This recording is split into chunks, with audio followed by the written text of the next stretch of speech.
So I'm having like bedhead today, so just ignore that. Good afternoon, John. It is May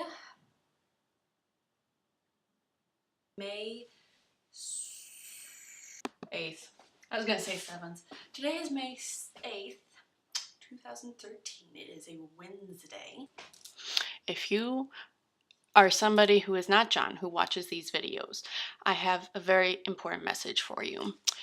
If you should ever receive a gift from John, specifically a mixed CD or tape, I mean, I won't put that past him, stop what you're doing and put the tape CD in some sort of music player or something. Do not delay. Listen to it because it's important. He puts a lot of effort into it. End of message. Oh, fuck, sure.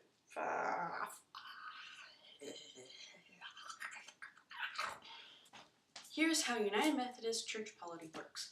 So let's say I'm an individual who just goes and walks into your ordinary church on the corner, the United Methodist Church in town. That is the local church, local congregation. A cluster of churches will be organized into a district. However, there is a sort of larger entity that's called an annual conference. Now, this term can be really confusing because it refers both to a geographical area and to an actual conference held every year. And this happens like across the board in United Methodist things. If I'm in DC, there is the Baltimore Washington annual conference. Now Baltimore will have their own district and DC will have their own district, and there will probably be a district that's like not quite in either one's city limits, but that's sort of the point. So I could be a local congregant in Texas, and there's a Texas, like an East Texas, West Texas. I mean, Texas is big, that's a bad example. California, it depends if you're in Southern California or Northern California. I'm pretty sure like Oregon and Idaho are together or something like that. I'm not really sure about West Coast, they're like far away. And I realize for you, I'm pointing like east, so maybe I should be using this arm. Each annual conference has a bishop, or there are some annual conferences that share it, that there's like 2 annual conferences that share a bishop, whatever. Now, that talks about the geographical stuff. Now, what about the annual conference, like conference thing? So every year, region thing, the annual conference, each church will send like, 1 or 2 representatives, lay or clergy. They both get voting rights, and they are called delegates.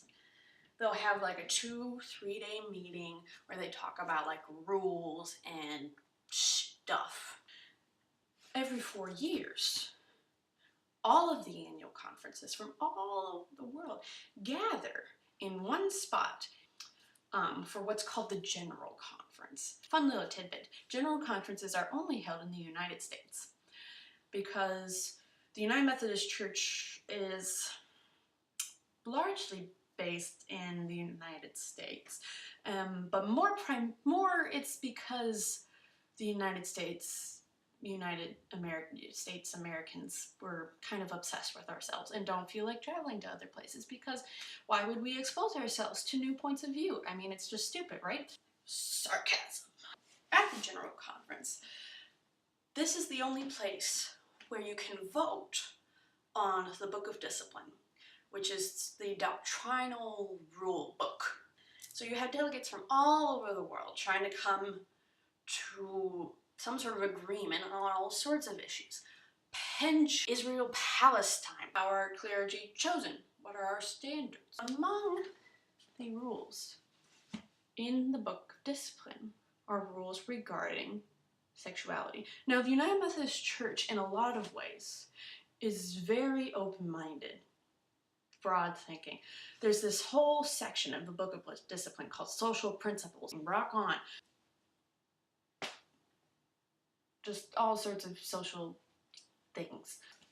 In that section, it's understood that people with same-sex attractions, it's called, in the book, it's like homosexuals,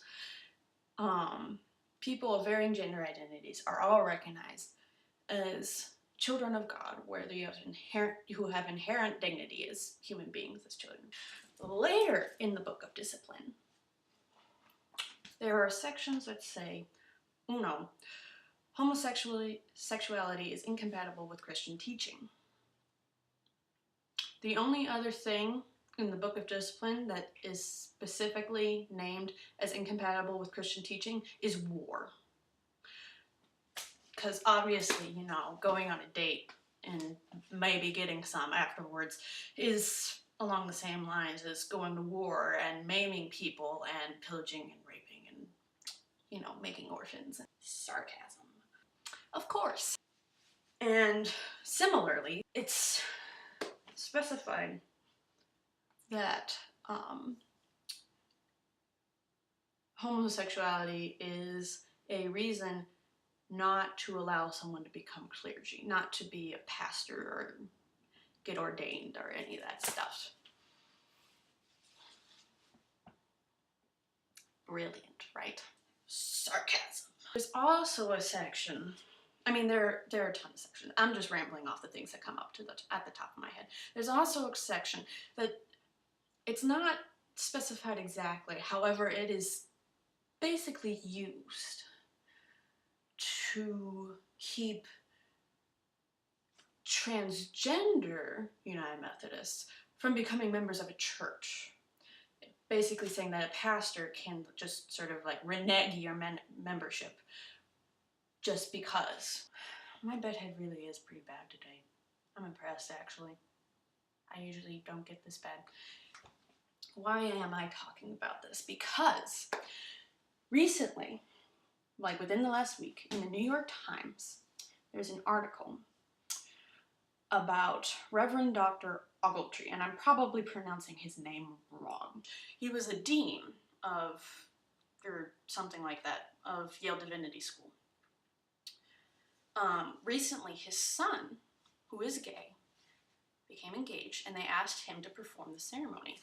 So last October, that's what he did. And the New York Times article goes into more detail. And really, United Methodist like blogs out there go into even more detail, but New York Times, everybody knows what that is. Charges have come up against him from other people in his conference, in the New York Annual Conference. In certain conferences where there's a lot of disagreement with the church's official stance, such as New York, bishops might look the other way and not, you know, bring anyone charges or bring anyone to trial. However, if enough charges are brought up and people are making a big scene about it, and the bishop doesn't do anything, the bishop can then be charged and removed from his or her position. And if that happens, you lose your paycheck, you lose your pension, you lose any promise of any connection with United Methodist Church in the future. Because there was ample complaints. The Reverend Ogletree is probably going to be brought up to trial. He's been charged. And as far as I know, a trial will probably be had. So yeah. And I mean, obviously, you know where I stand on these things, being a Reconciling Ministries Network guru. If you don't know what RMN is, I'll put a link down in the description box or something. Oh yeah, United Methodism, always exciting. Whoa. That's really confusing, actually. We're moving. Why are we moving?